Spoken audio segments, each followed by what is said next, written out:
François Bon, 1925-2025, une année avec Howard Phillips Lovecraft. On est le 28 mars et comme chaque jour depuis le 1er janvier, on ouvre parmi les carnets de Lovecraft celui de l'année 1925, une année si importante et si charnière pour lui. On regarde les petites cases dans lesquelles il remplit scrupuleusement son emploi du temps du jour et à partir de là, on navigue. Est-ce qu'on sait à l'avance ce qu'on va trouver? Ce qu'on va trouver dans le carnet, oui, mais ce vers quoi le carnet va nous emmener dans la contrainte, là, d'en parler ensemble, ça, pour moi, c'est au jour le jour, les yeux souvent comme ça. Et est-ce que pour l'instant, on est déçu? Justement non, on dirait que ça se remultiplie à mesure qu'on avance.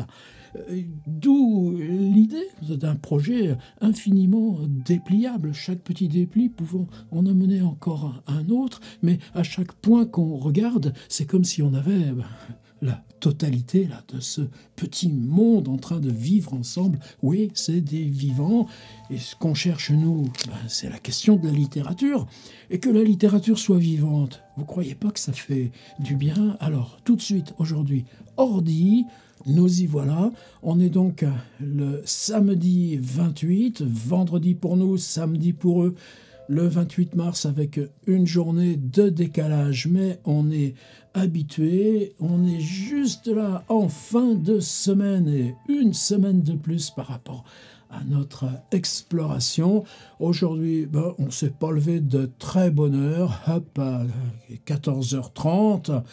Et comme d'habitude, non, c'est pas comme d'habitude, c'est Kleiner, Reinhard Kleiner. Et aujourd'hui, on va faire un spécial Reinhard Kleiner. Vous allez voir qu'il le mérite bien. Kleiner appelle parce qu'il vient payer George Kirk. Pourquoi il doit payer George Kirk ?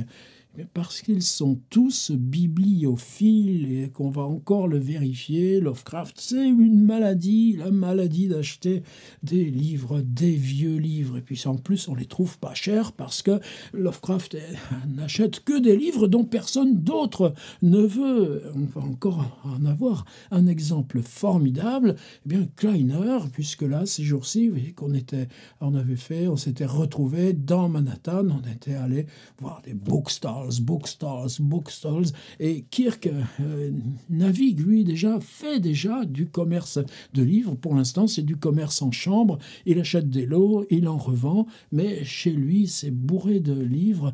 Et comme Lovecraft, l'autre jour, lui a acheté un tibule, bien, Reinhard Kleiner, là, par contre, c'est pas précisé. Qu'est-ce qu'il a acheté à George Kirk? Mais il vient sans doute prendre livraison des livres qu'il lui a réservés et lui donne quelques dollars en argent sonnant et trébuchant. Qui arrive, puisqu'on a Kirk et Kleiner et Lovecraft, il fallait bien que Samuel Loveman les rejoigne. SLARR, SL Arrive. Et on s'en va. How to Bookstalls. Alors, est-ce qu'on est redescendu à Manhattan? Rien ne le dit, sauf qu'un peu plus tard, on sera à la réunion du Blue Pencil Club. Attendez, on est dans l'après-midi. Lovecraft s'est levé à 14h30. Le temps de se retrouver, de faire ce truc chez Kirk, et puis d'aller voir les bouquinistes, évidemment. On est déjà en fin d'après-midi. Et le Blue Pencil Club, c'est une association de lecteurs. Vous savez que Sonia y était très impliquée. C'est elle qui a demandé à Lovecraft de maintenir, d'aller aux réunions. C'est une réunion par mois, mais c'est pas à Manhattan, le Blue Pencil Club. C'est une association, là, de lecteurs. Vous savez qu'on se retrouve, on fait des concours de poèmes, des hommages, on fait des anniversaires. C'est à Brooklyn. Donc, probablement, là, le How to Bookstalls, c'est pas les Bookstalls là, de Manhattan où on était hier et avant-hier. On est revenu Fulton Street, ou en tout cas, ça prolifère. On s'imagine pas le rôle et le statut du livre maintenant, là, à 100 ans de distance. Et peut-être c'est ça aussi qui nous fait du bien, revenir voir ça. Alors ensuite, bien vous avez Rollin, R-O-2-L-I-N.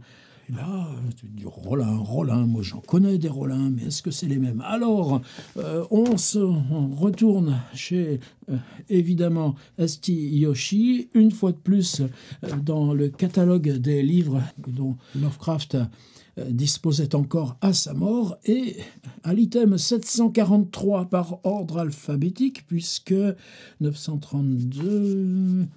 Yoshi, on a décompté 1005 jusqu'à Sarah Whitman, avant Noah Webster, avant Thackeray, avant 1002 Robert Louis Stevenson, 1001 Arthur Schopenhauer, The Heart of Controversy. Traduction, évidemment, est le 743. Rollin. Alors, ce Rollin, R-O-2-L-I-N, c'est un Charles, mais un Charles français. Charles Rollin, 1661-1741.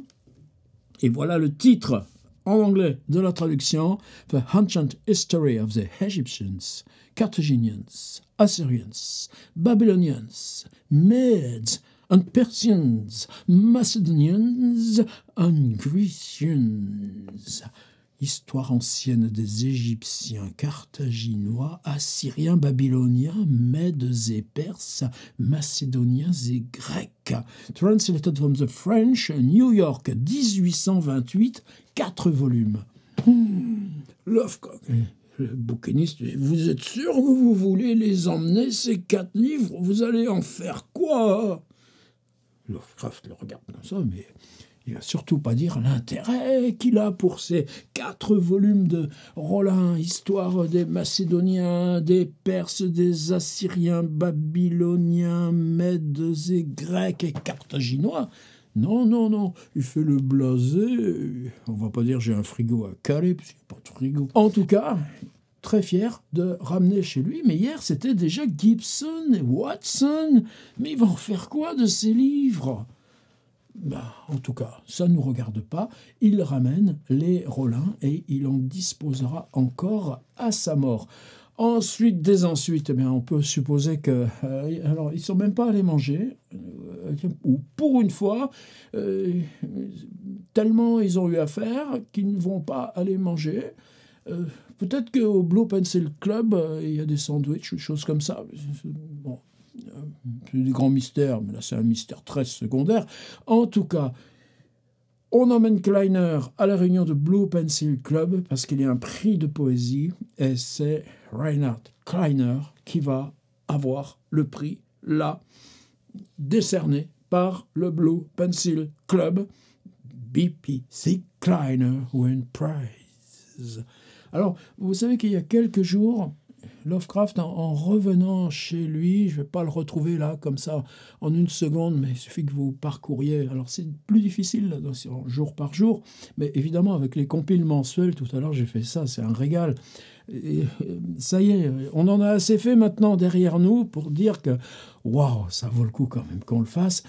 Et il avait écrit une note pour Kleiner. Alors probablement c'est qu'il était prévenu de cette affaire-là et que peut-être il va lui-même lire la note sur Kleiner. Alors PDF, l'occasion est trop belle, je l'ai simplement ouvert par un poème de Reinhard Kleiner. Alors ça tombe bien. Cette fois, alors je vous ai souvent montré ce livre, c'est Lovecraft's New York Circle, The Kalem Club, 1924-1927. Évidemment, St. Yoshi, mais édité avec la fille de George Kirk. Et on dispose dans ce livre-là, dans tout le début, ici, là, de ce qu'on a retrouvé des lettres de George Kirk à Lucille. Là, on n'en a pas pour ce jour-là. Mais ensuite, toute la deuxième partie, c'est Yoshi lui-même. Et il nous fait un cadeau. C'est qu'on a une encyclopédie Lovecraft par Yoshi, mais qui n'est pas si précise. Il reprend donc une notice sur chacun des membres du Kalem Club par ordre alphabétique. Et on a Kleiner, et tenez bien, voici, vous savez, les silhouettes, ce sera demain qu'on va retourner voir ce Perry, le silhouettiste. Kleiner aussi va se faire sa petite silhouette découpée par l'artiste Perry. Lui va l'offrir à George Kirk, ils sont évidemment très amis. Et cette notice sur Reinhard Kleiner, je vais vous la lire, tout simplement. Yoshi nous fait ce cadeau-là d'avoir rassemblé, comme on l'a fait pour Herbert McNeill, il y a aussi Frank Belknap Long. Il a collationné quelques-uns de ses poèmes, des poèmes que nous on dit de circonstances. Par exemple, pour George Kirk, le 8 octobre 1925, c'est sous le titre Brooklyn, mon Brooklyn, oh Brooklyn, mon Brooklyn. Il y a une épître à Monsieur et Madame Lovecraft, imitée de Monsieur Pope, un cadeau de mariage qu'il a fait.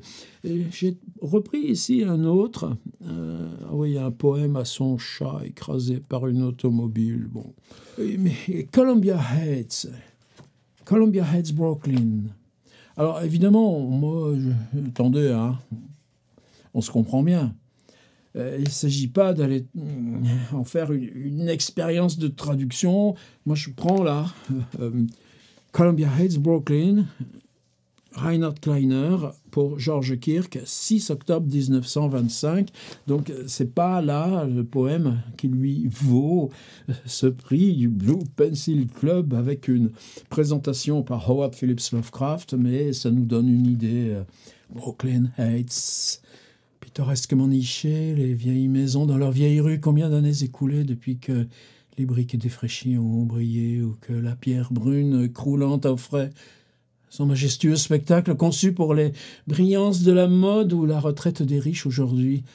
Le grand appartement réclame en vain sa vieille splendeur et cache les étoiles suspendues la nuit. Le taxi tourbillonne trop vite pour qu'on puisse les voir, là où la roue de la diligence ne fait plus concurrence. Seule la rivière et la baie sont à jamais inchangées et immuables à travers la dérive des années, tandis que les couchers de soleil gardent leur éclat d'antan et comme nos cœurs qui ont connu autrefois le frisson des amours, des espoirs et des craintes mêlées, ces maisons meurent de chagrin, tandis que les années s'en vont.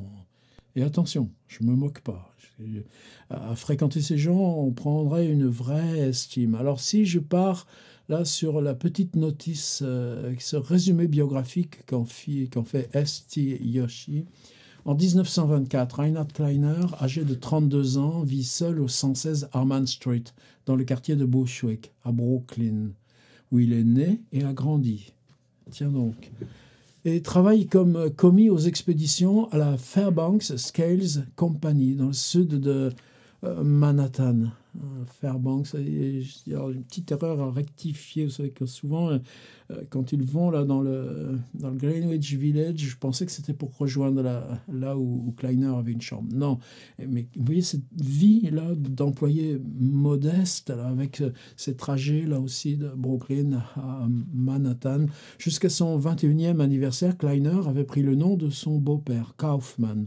Kleiner et Lovecraft, tous deux actifs dans le journalisme amateur, correspondent pour la première fois en 1915, 3 ans plus tard. Alors, président de la United Amateur Press Association, UAPA, dont Lovecraft sera président en 1923, et là en 1925, c'est Sonia qui assure cette présidence tournante. Kleiner rencontre Lovecraft, débutant ainsi une longue, importante amitié. En 1919, Kleiner écrit le premier article critique sur Lovecraft, qui paraît dans le United Amateur. 2 ans plus tard, lors d'une conférence de presse amateur à Boston, Kleiner a le douteux honneur de présenter Sonia Green à Lovecraft. Présentation qui aboutira à leur mariage 3 ans plus tard, aussi éphémère et malheureux soit-il. Là, moi, je serais plus prudent que S.T. Yoshi, puisque... pourquoi dire douteux honneur? Non, Kleiner vient en tant que président dans une conférence à Boston pour les journalismes amateurs et la responsable de New York, il se trouve qu'elle est là parce que en plus, pour son travail, elle circule constamment il présente Sonia à Lovecraft, point à la ligne, et ça ne regarde pas Yoshi de dire douteux honneur. Et pourquoi dire de leur mariage 3 ans plus tard, aussi éphémère et malheureux soit-il? Ben oui, ça se termine par un divorce. Mais éphémère, ça dure 8 ans. Donc, restons là dans quelque chose les regarde, Lovecraft, Sonia.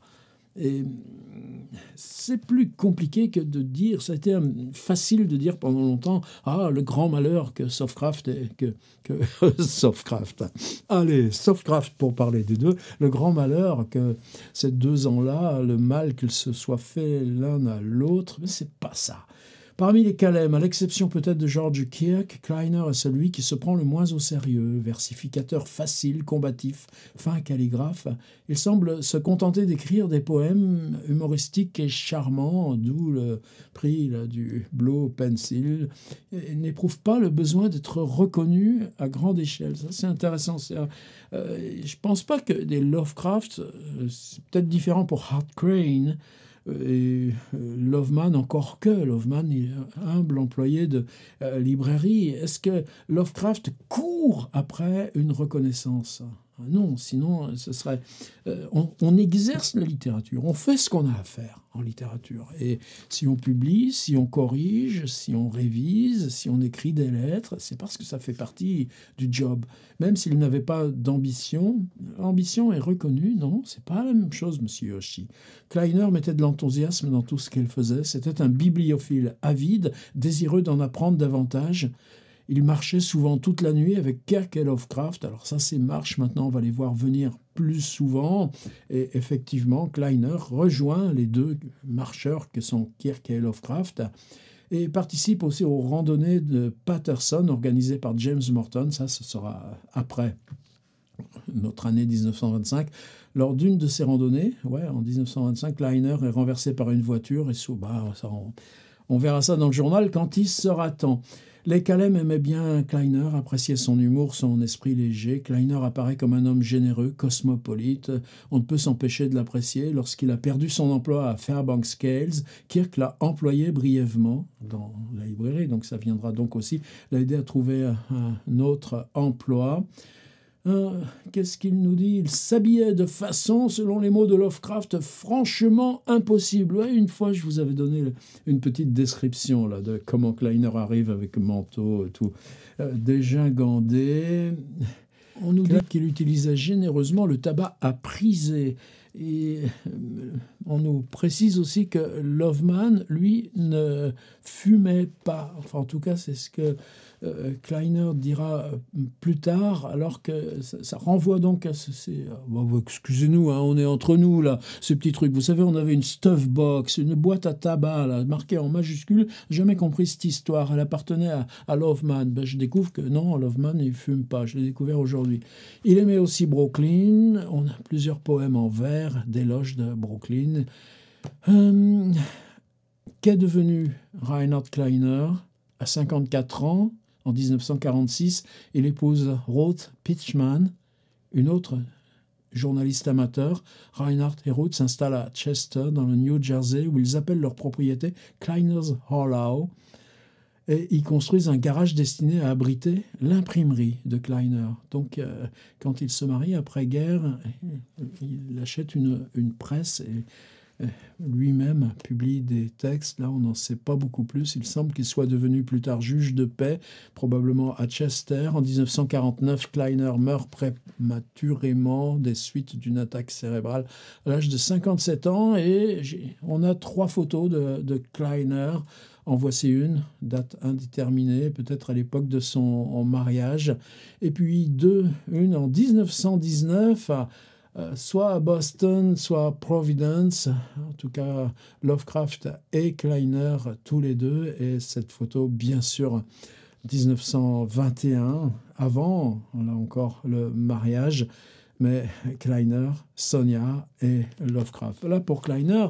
Et ce que nous donne aussi Yoshi, en plus de ses poèmes éloges à Brooklyn, qui ne sont pas forcément des monuments pour l'éternité, On a 2 textes importants qu'il nous donne en annexe.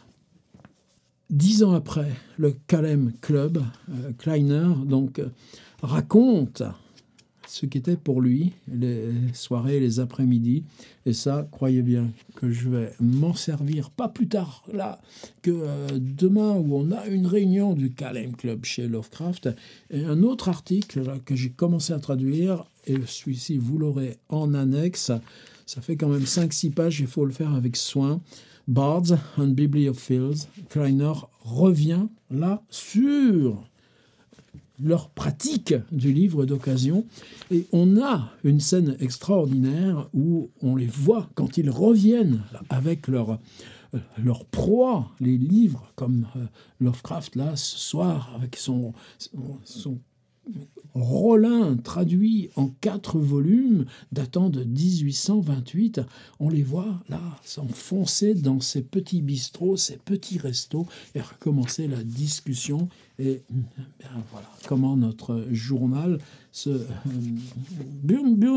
se propage en lui-même à mesure qu'on avance. Alors évidemment, il nous reste aujourd'hui le New York Times. Allons-y voir. New York Times, samedi 28 mars 1925. Chapman, c'est vraiment le feuilleton, l'ennemi public numéro 1. On finit par reconstituer cette nuit du meurtre dans le wagon postal, toute sa fuite, les hôtels qui l'hébergent.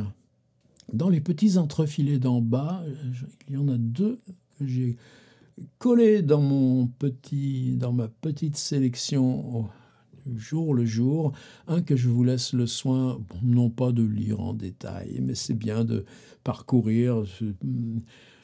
La radio fatigue l'oreille. La radio fatigue l'oreille. Attention, qu'est-ce qu'on dirait aujourd'hui, nous, avec nos enceintes, avec nos casques, avec nos petits machins qui nous font de la musique à peine on est monté dans la voiture. La radio fatigue l'oreille beaucoup plus que d'écouter des instruments ou d'écouter quelqu'un qui vous parle. Et ça vient d'où, cette affaire-là ? Ça vient de Princeton. À quoi on pense ? Ah bah dis donc, la lecture numérique. Ah ouais, la lecture numérique, oh bah, la lecture sur les appareils numériques, il n'y a pas l'odeur du papier, puis il n'y a pas... Ces moments de transition, examinons les transitions, ce qui se propage autour de cette transition qui s'appelle émergence de la radio. C'est des petits marqueurs. Oh non, on fait pas on va pas en tirer des raisonnements, des morales et tout ça. C'est pas le boulot qu'on fait ici. Mais la radio fatigue l'oreille, ça on va le garder. À côté, ça tombe bien parce que la semaine prochaine, vous allez voir, Kirk va partir en tournée quelques jours et on va avoir, Lovecraft, il commence à comprendre que ça va être un peu fini, les cafétérias, les automates, on va le voir manger à pas cher.